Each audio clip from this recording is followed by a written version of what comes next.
The death of Osama bin Laden is often remembered as one of the most successful military operations in modern history.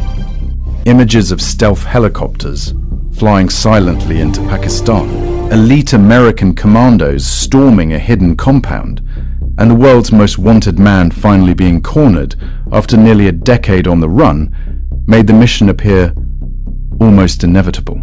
Looking back now, it feels as though the United States slowly closed in on him piece by piece until there was nowhere left to hide. But the reality behind the operation was far more uncertain. For years, intelligence agencies had no clear idea where bin Laden was hiding. Investigators followed false leads across several countries. Informants disappeared without warning. Even in the final days before the raid, some officials inside Washington still were not fully convinced bin Laden was actually inside the compound they were preparing to attack. The mission that eventually killed him was not built on certainty, but on years of scattered fragments, tiny pieces of intelligence, gathered through interrogations, surveillance, intercepted communications, and human mistakes slowly connected together over nearly 10 years. To understand how the operation truly began, you have to go back to the months after the September 11 attacks. After the attacks on New York and Washington, the United States launched one of the largest manhunts in modern history. Intelligence officials believed bin Laden was hiding somewhere along the Afghanistan-Pakistan border. In late 2001, American-backed Afghan fighters pushed into the caves of Tora Bora, where officials suspected bin Laden had become trapped. Massive airstrikes bombarded the region while surveillance aircraft monitored escape routes. But when the battle ended, bin Laden had disappeared completely. For many inside the CIA, it felt like the closest they would ever come to capturing him. Years passed, with almost no progress. Bin Laden stopped using phones, avoided electronic communication, and vanished from normal intelligence tracking systems. Messages were passed only through trusted couriers moving physically between safe houses. Investigators eventually realized they could not search directly for bin Laden himself. Instead, they needed to identify the people closest to him. That realization shifted the entire investigation toward Al-Qaeda's secret courier network operating inside Pakistan. One name repeatedly surfaced during interrogations: Abu Ahmed al-Kuwaiti. At first, the name seemed unimportant. Different detainees described him differently. Some claimed he was insignificant, while others quietly suggested he was one of bin Laden's most trusted couriers. What immediately caught investigators' attention was the strange effort senior Al-Qaeda members made to minimize his importance. The contradictions themselves became suspicious. Slowly, intelligence agencies pieced together fragments about Kuwaiti's identity. They learned he spoke both Arabic and Pashto, and likely operated somewhere in northwestern Pakistan.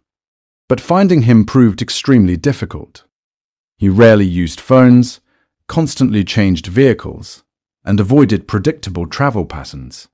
Then, in 2010, investigators finally achieved a breakthrough. Signals intelligence teams intercepted communications connected to a man believed to be Kuwaiti. Surveillance teams began tracking his movements around the Pakistani city of Peshawar. Eventually, agents followed one of his vehicles north toward an unusual compound located in Abbottabad. The location immediately raised questions, because Abbottabad was not an isolated tribal region hidden in mountains. It was a major military city containing Pakistan's National Military Academy. The compound itself looked suspicious. Tall concrete walls topped with barbed wire surrounded the property. Residents burned their trash instead of leaving it outside for collection. No telephone or internet connections were registered there despite the compound's large size. The people living inside avoided almost all contact with neighbors. Intelligence analysts also noticed a tall man, occasionally walking in circles inside the courtyard for exercise. Because surveillance footage could not clearly identify his face, investigators nicknamed him the Pacer. Although they never obtained direct proof it was bin Laden, his behavior matched someone hiding carefully from the outside world. Inside Washington, Debate quickly intensified. Some CIA analysts became convinced the compound was hiding bin Laden himself, while others warned there was still no hard evidence. There were no intercepted calls from him, no photographs clearly showing his face, and no DNA confirmation. Everything depended on circumstantial intelligence gathered slowly over years. Still, the possibility was too important to ignore. Barack Obama began receiving regular intelligence briefings, while secret meetings were held between CIA officials, military planners, and senior national security advisors to discuss possible options. Several plans were considered. One proposal involved destroying the compound using stealth bombers, which would reduce risks to American troops, but also destroy valuable evidence and make it difficult to confirm whether bin Laden had actually been killed. Another proposal suggested cooperating directly with Pakistani authorities. However, American officials feared leaks inside Pakistan's security system could compromise the mission and allow bin Laden to escape before the raid even began. Eventually, planners focused on a third option, a covert helicopter assault carried out by American Special Forces. The mission would be led by operators from SEAL Team 6. Military planners built full-scale replicas of the compound so assault teams could rehearse the operation repeatedly. Every detail mattered: the height of the walls, the location of staircases, the position of doors, and even the possibility of hidden explosives.